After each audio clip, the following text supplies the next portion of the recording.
Hello friends, പുതിയൊരു സ്റ്റോറിയിലേക്ക് എല്ലാവർക്കും സ്വാഗതം. അങ്ങനെ നമ്മുടെ അച്ഛനോട് മാഷ് പറയുന്നുണ്ട്, അത് പിന്നെ ആരോ ഭീഷണിപ്പെടുത്തിയിട്ടുണ്ട് വേദയെ, അതുകൊണ്ടാണ് വേദ ഇവിടെ വന്ന് നിൽക്കുന്നത്. അപ്പോൾ ആ ഒരു ഭീഷണിയുടെ ആഘാതം കുറയുമ്പോൾ എന്തായാലും എൻ്റെ മരുമകളായിട്ട് തന്നെ വേദ തിരിച്ചവിടേക്ക് എത്തുമെന്ന് എനിക്ക് ശുഭപ്രതീക്ഷയുണ്ട് എന്നൊക്കെ പറയാൻ കേട്ടോ. ആര് ഭീഷണിപ്പെടുത്തിയതാണെന്നൊക്കെ ചോദിക്കുമ്പോൾ അതൊന്നും അറിയില്ല, അതൊന്നും പറഞ്ഞില്ല. എന്തായാലും എന്തൊക്കെയോ ചുറ്റിക്കളികൾ ഇതിനിടയിലുണ്ട് എന്നൊക്കെ പറയാൻ കേട്ടോ. എന്തായാലും സത്യം കുറേ കാലം മൂടി വയ്ക്കാൻ കഴിയില്ലല്ലോ. ഈശ്വരൻ ഇവരുടെ സ്നേഹം യാഥാർത്ഥ്യമാണെങ്കിൽ അത് ഇവരെ ഒരുമിപ്പിക്കുക തന്നെ ചെയ്യും. അത് ആരൊക്കെ എതിർത്താലും ആരൊക്കെ എന്തൊക്കെ പിന്നിൽ നിന്ന് കുത്തിയാലും ശരി എന്നൊക്കെ പറഞ്ഞിട്ട് നമ്മുടെ മാഷും വിക്രമും പോകുകയാണ് കേട്ടോ. അപ്പോൾ ഈ കാര്യങ്ങളൊക്കെ തന്നെ വർഷ ഓൺ ദ സ്പോട്ടിൽ വിളിച്ചിട്ട് ശ്രീകാന്തിനോടും വർഷൻ്റെ അച്ഛനോടും ഒക്കെ പറയുന്നുണ്ടല്ലോ. അത് കേൾക്കുമ്പോൾ തന്നെ ശ്രീകാന്ത് ആകെ ഒന്ന് ഭയക്കുന്നുണ്ട് കേട്ടോ. അപ്പോൾ അച്ഛൻ എന്തായാലും അന്വേഷിക്കാൻ തുടങ്ങും, ഇനി ആരാണ് വേദനെ ഭീഷണിപ്പെടുത്തിയതെന്ന്. അച്ഛൻ്റെ സംശയം ഇനി എന്നിലേക്ക് എങ്ങാനും വരുമോ എന്നൊക്കെ ഇങ്ങനെ നമ്മുടെ ശ്രീകാന്ത് ഭയപ്പെടുന്നുണ്ട് കേട്ടോ. അപ്പോൾ വർഷയുടെ അച്ഛനും പറയുന്നുണ്ട്, അവളെ അങ്ങനെ നിസ്സാരക്കാരിയായിട്ട് നമുക്ക് തള്ളിക്കളയാൻ കഴിയില്ല ശ്രീകാന്തെ. അവൾ എന്തൊക്കെയോ കാര്യങ്ങൾ കരുതി കൂട്ടിയിരിക്കുന്നതാണ്, അല്ലാതെ അവൾ നമ്മുടെ ഒരു ചെറിയ ഭീഷണിക്ക് മുൻപിൽ അവൾ ഇങ്ങനെ വന്ന് നിൽക്കില്ല. എന്തോ ഒരു വലിയ പദ്ധതികൾ അവളുടെ മനസ്സിൽ മിന്നിമായുന്നുണ്ട് എന്നുള്ള കാര്യം സത്യമാണ് എന്നൊക്കെ പറയാൻ കേട്ടോ. അങ്ങനെ ശ്രീകാന്തം പറയുന്നുണ്ട്, ശരിയാണ്, ഇപ്പോൾ എനിക്ക് വല്ലാത്തൊരു ഭയം തോന്നുന്നു, കാര്യങ്ങളൊക്കെ കൈവിട്ടു പോകുന്ന ലക്ഷണമാണ് എന്നൊക്കെ പറയാനേ. അങ്ങനെ പറയുന്നുണ്ട് നമ്മുടെ ശ്രീകാന്ത് പറയുന്നുണ്ട്, വെറുതെ അവളെ ഒന്ന്, അതായത് വിക്രമിനെ ഒന്ന് തട്ടിക്കൊണ്ട് പോകുന്ന പോലെയോ അല്ലെങ്കിൽ വിക്രമിൻ്റെ അമ്മേനെ ഒന്ന് തട്ടിക്കൊണ്ട് പോകുന്ന പോലെയോ എല്ലാം പ്ലാൻ ചെയ്താലോ, അങ്ങനെ ചെറിയൊരു ഭയം അവളുടെ ഉള്ളിൽ കിടന്നാൽ അവളൊന്ന് പതുങ്ങും എന്ന് പറയുമ്പോൾ വിക്രമിനെ ഒന്നും ചെയ്യാൻ നമുക്ക് കഴിയില്ല. പിന്നെ വിക്രമിൻ്റെ അമ്മേനെ നമ്മളിനി തട്ടിക്കൊണ്ട് പോയാൽ അതൊരു പോലീസ് കേസും കാര്യങ്ങളും ഒക്കെ ആകും, അത് പിന്നെ നമ്മളിലേക്ക് തന്നെ എത്തുകയും ചെയ്യും. അതുകൊണ്ട് ഇപ്പോൾ ആ ഒരു പരിപാടികളിലേക്കൊന്നും പോകാതിരിക്കുന്നതാണ് നല്ലത്. കാര്യങ്ങൾ ഇങ്ങനെ തന്നെ സ്മൂത്തായിട്ട് പോകട്ടെ. കാര്യങ്ങൾ അവസാന ഘട്ടത്തിലെത്തുമ്പോൾ നമുക്ക് എന്തെങ്കിലും ഒന്ന് ചെയ്താൽ മതി, അല്ലെങ്കിൽ എല്ലാം കൈവിട്ടു പോകുമെന്ന് വർഷയുടെ അച്ഛനും പറയാൻ കേട്ടോ. അങ്ങനെ പിന്നീട് കാണിക്കുന്നത് ഈ കാര്യങ്ങളൊക്കെ അറിഞ്ഞിട്ടായിരിക്കുമല്ലോ വിക്രം വീട്ടിലേക്ക് ചെല്ലുന്നത്. അപ്പോൾ കമലാമ്മ ചോദിക്കുന്നുണ്ട്, എന്ത് പറഞ്ഞു വേദമോള്, എങ്ങനെയായി കാര്യങ്ങളൊക്കെ, വേദമോള് വരാമെന്ന് സമ്മതിച്ചോ, നിങ്ങളുടെ കൂടെ ഇല്ലേ എന്നൊക്കെ ഇങ്ങനെ ചോദിക്കുമ്പോൾ അവൾ ഇനി വരില്ല എന്ന് പറയുമ്പോൾ, വരത്തില്ലേ മാഷ് കണ്ട് കാര്യങ്ങളൊന്നും വേണ്ട ബദൽ സംസാരിച്ചില്ലേ എന്നൊക്കെ ചോദിക്കുമ്പോൾ, ഞാൻ കാര്യങ്ങളെല്ലാം സംസാരിച്ചു. അവൾ പറയുന്നത് അവളെ വീട്ടിൽ നിന്ന് മാറിയത് പലരുടെയും കണ്ണുനീര് ഒഴിവാക്കാനാണ് എന്നൊക്കെയാണ്. അപ്പോൾ എന്തോ ഒരു ഭീഷണിയുടെ സ്വരം അവളുടെ ഈ ഒരു ഒഴിഞ്ഞു ിലുണ്ട്. ആരോ അവളെ ഭീഷണിപ്പെടുത്തിയിട്ടുണ്ട് ഈ വീട്ടിൽ നിന്ന് പോകാനും ഒക്കെ ആയിട്ട്. എന്തൊക്കെയോ ചുറ്റിക്കളികൾ ഇതിന് പിന്നിലുണ്ട് കമലം. അപ്പോൾ അതുകൊണ്ട് വേദയുടെ മനസ്സാലെ ഇറങ്ങിപ്പോയതല്ല, അതുകൊണ്ട് കാര്യങ്ങളൊക്കെ കലങ്ങി തെളിയുമ്പോൾ വേദമോള് തിരിച്ചിങ്ങി എത്തും എന്ന് പറഞ്ഞ് കമലാമ്മേനെ ആശ്വസിപ്പിക്കുകയാണ് കേട്ടോ. അപ്പോൾ ശ്രീജയൻ പറയുന്നുണ്ട്, ശരിയാണ്, കുറച്ച് ദിവസങ്ങളായിട്ട് അവൾക്ക് എന്തോ വല്ലാത്തൊരു മാനസികമായിട്ടുള്ള ബുദ്ധിമുട്ടുകളൊക്കെ ഉണ്ടായിരുന്നു, എന്തോ ഒരു പ്രശ്നം അവളുടെ ജീവിതത്തിൽ നടന്നിട്ടുണ്ട്, അതുകൊണ്ടാണ് അവൾ ഇങ്ങനെയൊക്കെ ചെയ്തത്, അല്ലാതെ ഒരിക്കലും വിക്രമിനെയും നമ്മളെയൊക്കെ വിട്ടിട്ട് പോകാൻ അവൾക്ക് ആവില്ല എന്ന് പറഞ്ഞിട്ട് ശ്രീജേട്ടത്തെയും നമ്മുടെ കമലാമ്മനെ സമാധാനിപ്പിക്കുന്നുണ്ട് കേട്ടോ. എന്തൊക്കെ പറഞ്ഞാലും നന്ദിനിയേട്ടത്തിയുടെ സ്വഭാവം മാറാനൊന്നും പോകുന്നില്ലല്ലോ. പട്ടിയുടെ വന്ന വാല് 12 കൊല്ലം കുഴലിലിട്ടാലും അത് നിവരില്ല എന്ന് പറയുന്നത് പോലെ തന്നെ നന്ദിനി അവിടെയും ഒരാപ്പ് വെക്കാൻ ശ്രമിക്കാൻ കേട്ടോ. എന്നിട്ട് നന്ദിനി പറയുന്നുണ്ട്, അവളല്ലേലും ഇങ്ങനെയൊക്കെ നിങ്ങളെ പറഞ്ഞ് തെറ്റിദ്ധരിപ്പിക്കുന്നതാ, അവൾ അവളുടെ ഇഷ്ടത്തിന് ഇറങ്ങിപ്പോയതാ, ഇനി മറ്റവനെ വിവാഹം കഴിച്ചിട്ട് അവൾക്ക് അവിടെ ജീവിക്കാമല്ലോ, അതിനൊക്കെ വേണ്ടിയിട്ടുള്ള പ്ലാനിങ് അവളുടെ. അത് മനസ്സിലാക്കാതെ നിങ്ങളിങ്ങനെ അവൾ ഇനിയും വരുമെന്നുള്ള പ്രതീക്ഷയോടെ ഇരിക്കില്ലേ വിക്രം, നിന്നോട് ഞാൻ ഇനിയും കൂടെ പറയാം, ആ രാധേനെ അങ്ങനെ കല്യാണം കഴിച്ച് സുഖമായിട്ട് ജീവിക്കാൻ നോക്കുക, അതൊക്കെയാണ് നമുക്ക് പറ്റിയത്, നമ്മുടെ കുടുംബത്തിന് ചേർന്നത്, അല്ലാതെ കൊമ്പത്തെ പുള്ളിനെയൊക്കെ ഇനി ഇവിടേക്ക് കൊണ്ടുവരാൻ നീ ശ്രമിക്കല്ലേ എന്ന് പറയുമ്പോൾ മാഷ് പറയുന്നുണ്ട്, കണ്ടോ കമലം, ഇവളെയൊക്കെ അടിച്ചിറക്കേണ്ട സമയം കഴിഞ്ഞു, പിന്നെയും കുത്തിത്തിരിപ്പ് ഉണ്ടാക്കുന്ന കണ്ടോ, അത് വിറ്റകളോട് അതിരാവിലെ തന്നെ ഇവിടുന്ന് പോകാൻ പറഞ്ഞ കണ്ണും കൈയും കലാശവും കാണിച്ച് സങ്കടമൊക്കെ പറഞ്ഞ് എല്ലാവരുടെയും പ്രീതി പിടിച്ചു പറ്റി, പിന്നെ ഇവിടെ കടിച്ചു തൂങ്ങി നിൽക്കുന്നത് ഇമാതിരി ഡയലോഗുകൾ വായിൽ നിന്ന് വരാനാ എന്നൊക്കെ പറയാൻ കേട്ടോ. അപ്പോൾ കമലം നന്ദിനിയോട് പറയുന്നുണ്ട്, നന്ദിനി, നിനക്ക് അവസാനമായിട്ട് താക്കീത് തന്ന തമാശ, ഇനി നീ ഓരോന്ന് പറഞ്ഞിട്ടുണ്ടെങ്കിൽ പിന്നെ മാഷായിരിക്കില്ല, ഞാനായിരിക്കും നിന്നെ ഇവിടെ നിറക്കി വിടുക. ഓരോരുത്തർ സങ്കടത്തോടുകൂടി ഓരോ കാര്യങ്ങൾ പറയുമ്പോൾ നീ അതിനിടയിൽ കയറിയിട്ട് നിൻ്റെ ചൊറിഞ്ഞ് വർത്താനം പറയല്ലേ. വിക്രമാണെങ്കിൽ ആകെ വിഷമിച്ചിരിക്കുക, ഈ ഒരു അവസരത്തിൽ വേണോ നിനക്കിതൊക്കെ പറയാൻ എന്നൊക്കെ പറയാനോട്ട്. ഉടനെ നന്ദിനി പറയുന്നുണ്ട്, ഞാനൊന്നും പറയുന്നില്ല, ഇനി ഞാൻ പറഞ്ഞതിൻ്റെ പേര് ഞങ്ങളെ ആരും വഴിയാതാരാക്കണ്ട, ഞാൻ ഇറങ്ങിപ്പോയിക്കോളാവേ എന്നൊക്കെ പറഞ്ഞിട്ട് നന്ദിനി കുറച്ച് ഡയലോഗൊക്കെ അടിച്ചിട്ട് അങ്ങനെ ഉള്ളിലേക്ക് പോകും പോകുകയാണ് കേട്ടോ. ഇതെല്ലാം കേട്ട് കണ്ണ് നിറഞ്ഞിട്ട് നമ്മൾ വിക്രമും അകത്തേക്ക് പോകുകയാണ് കേട്ടോ. അങ്ങനെ റൂമിൽ വിക്രം ഇരിക്കുമ്പോൾ വിക്രമിന് ആകെ ഒരു ഒറ്റപ്പെടലാണ്. വിക്രം എന്ത് ചെയ്യണം, എവിടെ പോകണം എന്നൊന്നും അറിയാതെ ഒരു നിസ്സഹായ അവസ്ഥയിൽ നിൽക്കുന്ന വിക്രമിനെയാണ് കേട്ടോ കാണിക്കുന്നത്. വിക്രമാണെങ്കിൽ ആകെ അവശനായിട്ട് ആകെ ഒരു വല്ലാത്തൊരു മാനസികാവസ്ഥയിലായിരിക്കും കേട്ടോ ഇരിക്കുന്നത്. അപ്പോഴും അച്ഛൻ പറഞ്ഞ വാക്കുകളൊക്കെ ഇങ്ങനെ വിക്രമിൻ്റെ മനസ്സിൽ മിന്നി മറയാൻ കേട്ടോ. ആരുടെ ഒരു ഭീഷണിയുടെ സ്വരം നമ്മുടെ വേദയുടെ ഈ ഒരു ഒഴിഞ്ഞുപോക്കിലുണ്ട് എന്നുള്ള കാര്യം വിക്രം ഇങ്ങനെ ആലോചിച്ചുകൊണ്ടിരിക്കാൻ കേട്ടോ. എന്നിട്ട് പറയുന്നുണ്ട്, ആരായിരിക്കും എന്നാലും വേദയെ ഭീഷണിപ്പെടുത്തിയത്? വേദയുടെ അച്ഛനല്ല. കാരണം അച്ഛനായിരുന്നെങ്കിൽ അച്ഛൻ ആ ഒരു രീതിയിലല്ലായിരുന്നല്ലോ പ്രതികരിക്കേണ്ടത്. പിന്നെ ആരായിരിക്കും? ഇനി ശ്രീകാന്തുമല്ലോ ആണോ? എന്നാലും ഒരു ഭീഷണിപ്പെടുത്തിയെന്ന് കരുതി അവളങ്ങനെ ഇറങ്ങിപ്പോകും? അവൾ നല്ല തൻ്റെ ഉള്ള കുട്ടിയല്ലേ? പിന്നെ ഇതെന്താ സംഭവിച്ചത്? ഇതിന് പിന്നിൽ എന്തൊക്കെയോ കാര്യങ്ങൾ അച്ഛൻ പറഞ്ഞതുപോലെയുണ്ട്.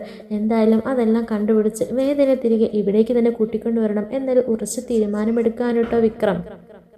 അങ്ങനെ വിക്രമാണെങ്കിൽ പിറ്റേന്ന് വർക്ക്ഷോപ്പിലേക്ക് പോകുകയാണ്. അവിടെ ചെന്ന് കൂട്ടുകാരോട് ഈ കാര്യങ്ങളൊക്കെ പറയുന്നുണ്ട് കേട്ടോ. അപ്പോൾ അവരും പറയുന്നുണ്ട്, ഞങ്ങൾ പറഞ്ഞില്ലേ വേദ ചേച്ചി അങ്ങനെ വിക്രമിനെ വിട്ടിട്ട് പോകില്ല. പിന്നെ എന്തോ ഒരു കാര്യം ഇതിനിടയിൽ നടന്നിട്ടുണ്ട്, എന്തോ ഒരു സംഭവം. ഇപ്പോൾ അവർ പറഞ്ഞാൽ ഭീഷണിപ്പെടുത്തിയെങ്കിൽ എന്തോ ഒരു ചിലപ്പോൾ നിൻ്റെ ജീവനോ അല്ലെങ്കിൽ നിൻ്റെ വീട്ടിലുള്ള ആരുടെ ജീവനോ ഒക്കെ വെച്ച് ഭീഷണിപ്പെടുത്തിയപ്പോൾ അത് ഭയന്നിട്ട് പോയതാണെങ്കിലോ എന്നൊക്കെ പറയുമ്പോൾ വിക്രം പറയുന്നുണ്ട്, എങ്കിൽ അത് എന്നോട് പറഞ്ഞാൽ ആ കാര്യം ഞാൻ സോൾവ് ചെയ്യത്തില്ലേ, അല്ലാതെ അവരുടെ താളത്തിലോട്ട് തുള്ളുവാണോ എന്നൊക്കെ പറയുമ്പോൾ ആ കൂട്ടുകാരൻ പറയുന്നുണ്ട്, അത് പിന്നെ അങ്ങനൊന്നും പറഞ്ഞ കാര്യങ്ങൾ നടക്കുമോ വിക്രം? നിൻ്റെ അച്ഛനെ തന്നെ പിടിച്ചുകൊണ്ട് പോയിട്ട് 2 ദിവസം കഴിഞ്ഞിട്ട് കൊണ്ടുവിട്ടില്ലേ?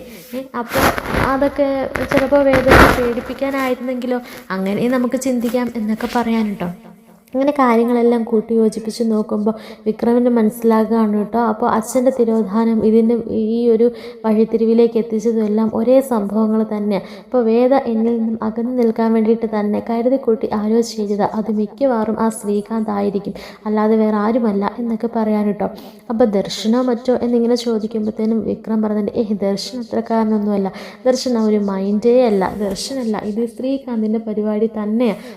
അവന് ഇങ്ങനത്തെ ചെറ്റത്തരങ്ങൾ കാണിക്കുന്നത് എന്നൊക്കെ പറഞ്ഞിട്ട് ശ്രീകാന്തിനെ ഞാൻ ഒന്ന് കാണട്ടെ എന്ന് പറഞ്ഞ ബൈക്കിലേക്ക് കയറുമ്പോൾ കൂട്ടുകാരെല്ലാം തടയുന്നുണ്ട് കേട്ടോ. ഇനി കാര്യങ്ങളെല്ലാം വഷളായിരിക്കും, ഇനി അതിൻ്റെ കൂടുതൽ നീ പോയി തല്ലൊന്നും ഉണ്ടാക്കണ്ട, നീ ഒന്ന് അടങ്ങിയിരിക്കുക, സമാധാനപ്പെടുക, കാര്യം എന്താണെങ്കിലും അതിൻ്റെ സത്യാവസ്ഥ മനസ്സിലാക്കിയിട്ട് മതി തല്ലാനും കൊല്ലാനും ഒക്കെ പോകുന്നത് എന്നൊക്കെ പറയാൻ കേട്ടോ.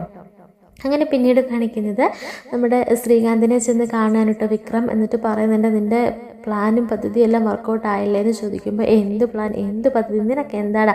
അല്ല വേദ ഇപ്പോൾ വീട്ടിൽ വന്നിരിക്കുന്നത് ആ ഒരു പ്ലാനിങ് തയ്യാറാക്കിയത്, അതിൻ്റെ സ്കെച്ച് തയ്യാറാക്കിയത് നീയല്ലേ എന്ന് ചോദിക്കുമ്പോൾ, ഞാനോ? നിനക്ക് എന്താ പറ്റിയത്? അവൾ നിന്നെ മടുത്തിട്ട് വീട്ടിലേക്ക് വന്നത്, അസുഖ സൗകര്യങ്ങളെല്ലാം ഒഴിവാക്കി നിൻ്റെ അടുത്ത് വന്ന് താമസിച്ചപ്പോഴാണ് അവൾക്ക് മനസ്സിലായത് അവൾ എന്തൊക്കെയാണ് വേണ്ടത് വെച്ചതെന്ന്. അതുകൊണ്ട് അവൾ തിരികെ വന്നു. അതിന് എൻ്റെ മെക്കിട്ട് കയറിയിട്ട് കാര്യമൊന്നുമില്ല, അവൾക്ക് ഇപ്പോഴാണ് ബുദ്ധി വെച്ചത്, അത്ര തന്നെ എന്നൊക്കെ പറയുമ്പോൾ വിക്രം പറയുന്നുണ്ട്, അവൾക്ക് പോകാനാണെങ്കിൽ ഇതിന് മുന്നേ പോകാമായിരുന്നു. പലപ്പോഴും ഞാൻ തന്നെ അവളോട് പോകാൻ പറഞ്ഞിട്ടുണ്ട്. അച്ഛൻ എല്ലാവരും വീട്ടിൽ നമുക്ക് നല്ലൊരു ഭാവി ഉണ്ടെന്ന് പോകാൻ പറഞ്ഞപ്പോൾ പോലും അവൾ തുനിഞ്ഞിട്ടില്ല. പിന്നെ ഇത്ര പെട്ടെന്ന് ഈ ഒരു അവസരത്തിൽ അവൾ പോകണമെങ്കിൽ അതിന് പിന്നിൽ നിൻ്റെ കൈകടത്തലില്ലാതെ ഒന്നുമല്ല. അതുകൊണ്ട് മോനെ, നീ അതിന് വെച്ച് വെള്ളം വാങ്ങി വെച്ചേര്, എന്തെങ്കിലും പ്ലാനും പദ്ധതി ഇട്ടിട്ടുണ്ടെങ്കിൽ അതെല്ലാം അങ്ങ് അവസാനിപ്പിച്ചേക്ക് എന്നൊക്കെ പറയാൻ കേട്ടോ. എൻ്റെ അച്ഛനെ തട്ടിക്കൊണ്ടു പോയതും നീയാണോ എന്ന് എനിക്ക് നല്ല സംശയമുണ്ട് എന്നൊക്കെ പറയാൻ കേട്ടോ. ആ ഒരു സമയത്ത് ശ്രീകാന്ത് പറയണ, അതേടാ ഞാൻ തന്നെയാണ്, നിനക്ക് എന്തെങ്കിലും എന്നെ ചെയ്യാൻ കഴിയും എന്നാൽ ചെയ്യടാ, നീ എന്നെ കൊല്ലുവോ, അത് തല്ലുവോ, അത് സത്യങ്ങളല്ല എല്ലാവരെയും വിളിച്ച് പറയുമോ എന്നൊക്കെ ചോദിക്കുമ്പോഴത്തേനും പെട്ടെന്ന് തന്നെ വിക്രം വന്ന് കഴുത്തിന് പിടിക്കുന്നുണ്ട് കേട്ടോ. ആ ഒരു സമയത്ത് ശ്രീകാന്ത് പറയുന്നുണ്ട്, എന്നെ തല്ലിട്ട് നിന്നിട്ടൊന്നും ഒരു കാര്യമില്ല. പിന്നെ വേദയ്ക്കാണെങ്കിൽ ഇപ്പോൾ ദർശനം ഇഷ്ടമാണ്, അതുകൊണ്ട് ദർശന വിവാഹം കഴിക്കണമെന്നാണ് അവൾ പറയുന്നത്. അതിൻ്റെയൊക്കെ ഒരു പ്രാരംഭമാണെന്ന് കൂട്ടിക്കോ, അതിന് ഞാനും സപ്പോർട്ട് ചെയ്തു, അത്ര തന്നെ എന്നൊക്കെ പറയാൻ കേട്ടോ. അതൊന്നും വിക്രം വിശ്വസിക്കുന്നില്ലേ? അതൊക്കെ പറഞ്ഞ് എന്നെ നീ മയക്കാൻ നോക്കണ്ട, എന്തായാലും ഇതിനൊക്കെ പിന്നിൽ നീയാണെന്ന് എനിക്ക് നന്നായിട്ട് അറിയാം, നീ കരുതിയിരുന്നു, നിനക്കുള്ള വടി വാങ്ങി വെച്ചിട്ടുണ്ട് ഞാൻ എന്നൊക്കെ പറഞ്ഞ് ദേഷ്യപ്പെട്ടിട്ടായിരിക്കും കേട്ടോ വിക്രം പോകുന്നത്. അപ്പോൾ ശ്രീകാന്ത് ആണെങ്കിൽ നൈസായിട്ട് വേദേനെ ഒന്ന് ദർശനമായിട്ട് ഒരു അവിഹിതം അവിടെ സെറ്റപ്പ് ചെയ്യാൻ വേണ്ടി ശ്രമിച്ചെങ്കിലും ആ പ്ലാൻ ചീറ്റിപ്പോയിട്ടോ. അങ്ങനെ പിറ്റേന്ന് കാണിക്കുന്നത് കറക്റ്റ് നമ്മുടെ വേദയാണെങ്കിൽ ഓഫീസിലേക്ക് പോകുന്ന വഴി ദർശനെ കാണാൻ വേണ്ടിയിട്ട് പോകുന്നുണ്ട് കേട്ടോ. അങ്ങനെ ദർശനോട് നടന്ന കാര്യങ്ങളും സംഭവ വികാസങ്ങളും ഒക്കെ പറയാണ്. ദർശൻ്റെ സഹായമായിരിക്കും വേദ തേടുന്നത്. അങ്ങനെ വേദ പൊട്ടിക്കരയാണ് കേട്ടോ. വിക്രമിനെ വിട്ടിട്ട് വന്ന ആ ഒരു വിഷമവും സങ്കടവും ഒക്കെ ആരോടും തുറന്നു പറയാൻ കഴിയില്ലല്ലോ. അതൊക്കെ ദർശന് മുന്നിൽ പറഞ്ഞിട്ട് വേദ പൊട്ടി കരയാണ് കേട്ടോ. ആ ഒരു സമയത്ത് ദർശനങ്ങൾ ചേർത്ത് കൊടുത്ത് ആശ്വസിപ്പിക്കുന്നുണ്ട് കേട്ടോ. ഈ ഒരു അവസരത്തിലായിരിക്കും നമ്മുടെ വിക്രം അതിലെ പാസ് ചെയ്ത് പോകുന്നത്. അപ്പോൾ വിക്രം കാണുന്നത് വേദേനെ ചേർത്ത് പിടിച്ചു നിൽക്കുന്ന ദർശനെ ആയിരിക്കും കേട്ടോ. വേദ കരയുന്നു, ദർശനാണെങ്കിൽ ഇങ്ങനെ ചേർത്ത് പിടിച്ചു നിൽക്കുന്നു. ദർശൻ്റെ ആ ഒരു സീൻ കണ്ടിട്ടായിരിക്കും കേട്ടോ വിക്രം അവിടെ നിന്ന് പോകുന്നത്. അത് കണ്ട് ആകെ തളർന്ന മനസ്സോടുകൂടി തകർന്ന മനസ്സോടുകൂടി നമ്മുടെ വിക്രം പോകുകയാണ്.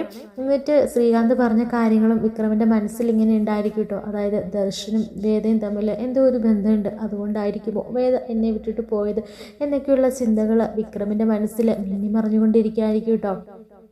അങ്ങനെ വിക്രമാണെങ്കിൽ ഈ കാര്യങ്ങളൊക്കെ വിക്രമിൻ്റെ കൂട്ടുകാരോട് ഇങ്ങനെ പറഞ്ഞ് ചർച്ച ചെയ്യുമ്പോൾ അവർ പറഞ്ഞിട്ട് ഒരിക്കലും ഇല്ല, ദർശൻ അങ്ങനെ ഒരിക്കലും ദർശൻ്റെ കൂടുതൽ വേദനിച്ച് പോകാൻ വേണ്ടിയിട്ടല്ല നിൻ്റെ വീട്ടിൽ നിന്ന് ഇറങ്ങിയത്. ഇതിന് പിന്നിൽ തക്കതായ കാര്യമുണ്ട്. അത് നീ പറഞ്ഞ പോലെ തന്നെ ശ്രീകാന്ത് തന്നെയാണ് നീ ഇപ്പോൾ കണ്ടത്. ചിലപ്പോൾ അവർ പണ്ട് മുതലേ ഫ്രണ്ട്സ് അല്ലേ, ആ ഒരു സുഹൃത്ത് ബന്ധം വെച്ചുള്ള ആ ഒരു ഇതാണെങ്കിലോ, അല്ലാതെ നീ കാണുന്ന പോലൊന്നും അല്ല നീ കണ്ട കാഴ്ച, അത് നീ വിശ്വസിക്കേണ്ട എന്നൊക്കെ പറഞ്ഞ് കൂട്ടുകാരെ സമാധാനിപ്പിക്കാനൊക്കെ ശ്രമിക്കുന്നുണ്ട് കേട്ടോ. എങ്കിലും വിക്രമിൻ്റെ മനസ്സിൽ അത് വല്ലാത്തൊരു മുറിവായിട്ട് തന്നെ കിടക്കുകയായിരിക്കും. അങ്ങനെ ശ്രീകാന്തിനോടുള്ള സംശയങ്ങൾ വിക്രമിൻ്റെ മനസ്സിൽ ഇങ്ങനെ മുറുകിയിരിക്കുകയാണ് കേട്ടോ. വിക്രമാണെങ്കിൽ വേദനെ കാണാനായിട്ട് ശ്രമിക്കുന്നുണ്ട്. ഫോൺ വിളിക്കുമ്പോൾ അറ്റൻഡ് ചെയ്യുന്നില്ല. അങ്ങനെ വേദനെ ഫോൺ വിളിക്കുകയാണ് കേട്ടോ. അങ്ങനെ ഫോൺ വിളിച്ച് വേദയുടെ ഫോൺ വിളിച്ചിട്ടും എടുക്കണില്ല. അങ്ങനെ അന്ന് രാത്രി വിക്രമിന് കിടന്നിട്ട് ഉറക്കം പറഞ്ഞില്ല. കാരണം വിക്രമിൻ്റെ മനസ്സ് നിറച്ച് എന്താണെന്ന് വെച്ച് കഴിഞ്ഞാൽ വേദയും അതുപോലെ തന്നെ ദർശനം കൂടെ ഒരുമിച്ചിരിക്കുന്നത് ആ ഒരു ഇത് ഇങ്ങനെ കണ്ടതുകൊണ്ട് തന്നെ ആ ഒരു മനസ്സിലേക്ക് അവരുടെ മുഖങ്ങൾ ഇങ്ങനെ വന്നുകൊണ്ടിരിക്കുകയാണ് കേട്ടോ. ഇനി എന്നെ അവൾ വിട്ടിട്ട് പോകുമോ, ഇനി ദർശനെ അവളെ വിവാഹം കഴിക്കുമോ എന്നൊക്കെ ആലോചിച്ച് വിക്രം ആകെ ടെൻഷൻ അടിച്ചിരിക്കുകയാണ്. ആ ഒരു സമയത്ത് വിക്രമിന് കിടന്നിട്ട് ഉറക്കം പറഞ്ഞില്ല. എന്തായാലും കാര്യങ്ങൾ എന്താണെന്ന് അറിയണം, സത്യാവസ്ഥ എന്താണെന്ന് അറിയണം. അതിനുവേണ്ടി എനിക്ക് വേദയെ കണ്ടേ പറ്റുള്ളൂ. ഈ പാതിരാത്രി എങ്കിൽ പാതിരാത്രി എന്ന് പറഞ്ഞിട്ട് നമ്മുടെ വിക്രമാണെങ്കിൽ നേരെ വേദയുടെ വീട്ടിലേക്ക് ചെല്ലുകയാണ് കേട്ടോ. ആ ഒരു സമയത്തൊക്കെ വേദ ഉറങ്ങാതെ അങ്ങനെ ഇരിക്കാൻ കേട്ടോ. കട്ടിലിൽ ചാരിയിരുന്ന് ഓരോ കാര്യങ്ങളിങ്ങനെ ആലോചിച്ചുകൊണ്ടിരിക്കുകയാണ്. കണ്ണുകൾ നിറഞ്ഞിട്ട് മനസ്സ് നിറയെ സങ്കടങ്ങളായിരിക്കും കേട്ടോ. അപ്പോൾ മതിൽ ചാടി നമ്മുടെ വിക്രം അവിടേക്ക് എത്തിയിട്ടുണ്ടായിരിക്കുവേ.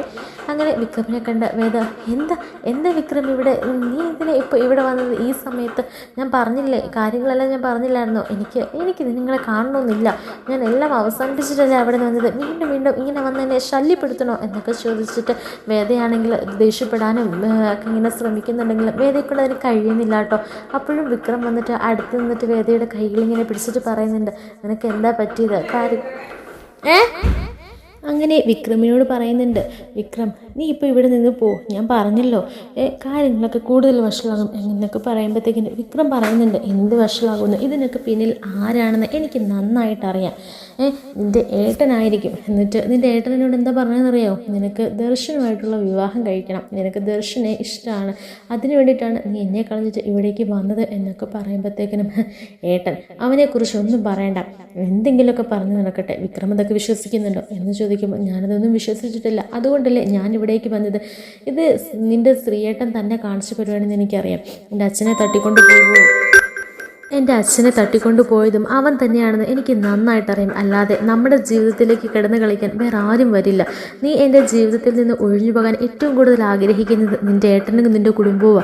നിൻ്റെ അച്ഛനൊരിക്കലും ഇങ്ങനെയൊക്കെ ചെയ്യാൻ കഴിയുമെന്ന് എനിക്ക് തോന്നുന്നില്ല. ആ മനുഷ്യനല്ല, ഇതിന് പിന്നിലൊക്കെ നിൻ്റെ ഏട്ടൻ തന്നെയാണ് എന്നൊക്കെ പറയുമ്പോൾ വേദ കണ്ണുകളിങ്ങനെ നിറഞ്ഞു നിൽക്കുന്ന കാണുമ്പോഴത്തേക്കിനും വിക്രം പറയുന്നുണ്ട്, ഈ മൗനം തന്നെ സമ്മതമാണല്ലോ എന്നൊക്കെ പറയാനിട്ടോ. അങ്ങനെ പിന്നീട് കാണിക്കുന്നത് നമ്മുടെ വിക്രമാണെങ്കിൽ വേദയുടെ കയ്യിൽ ഇങ്ങനെ പിടിക്കുന്നുണ്ട് കേട്ടോ. എന്നിട്ട് അവർ കണ്ണും നോക്കി നിൽക്കുന്നതൊക്കെ കാണിക്കുന്നുണ്ട്. കുറേ നാളുകൾക്ക് ശേഷം രണ്ടുപേരും ഒന്നിച്ച് നിൽക്കാനാണല്ലോ, അതുകൊണ്ട് തന്നെ ആ ഒരു സ്നേഹം രണ്ടുപേർക്കിടയിലും ഉണ്ട് കേട്ടോ. അങ്ങനെ വേദനെ ചേർത്ത് പിടിക്കുന്നുണ്ട് കേട്ടോ വിക്രം. എന്നിട്ട് വിക്രം പറയുന്നുണ്ട്, കാര്യങ്ങളൊക്കെ ഇങ്ങനെ തന്നെ പോട്ടെ, നിൻ്റെ ഏട്ടനിട്ട് നല്ലൊരു പണി കൊടുക്കണം, അതുകൊണ്ട് നമ്മൾ അകലത്തിൽ തന്നെ കഴിയുകയാണെന്ന് അവനെ ധരിപ്പിച്ചാൽ മതി, അവൻ എന്തൊക്കെ ചെയ്യാവോ അതൊക്കെ അവൻ ചെയ്യട്ടെ എന്ന് പറയാൻ കേട്ടോ. അങ്ങനെ ഉറച്ചൊരു തീരുമാനം എടുക്കാനുണ്ട് രണ്ടുപേരും. അതായത് രണ്ടുപേരും എല്ലാവരുടെ മുൻപിൽ അകന്ന് കഴിഞ്ഞതുപോലെയൊക്കെ നിന്നിട്ട് പരസ്പരം സ്നേഹത്തോടു കൂടി മുന്നോട്ട് പോകാൻ തീരുമാനിക്കുകയാണ് കേട്ടോ. അങ്ങനെ വിക്രമാണെങ്കിൽ ശ്രീകാന്തിനെ കള്ളത്തരങ്ങളും ചതികളും ഒക്കെ വലിച്ചു കീറുന്നുണ്ട് കേട്ടോ, എല്ലാവരുടെ മുൻപിൽ കാണിച്ചു കൊടുക്കുന്നുണ്ട് കേട്ടോ.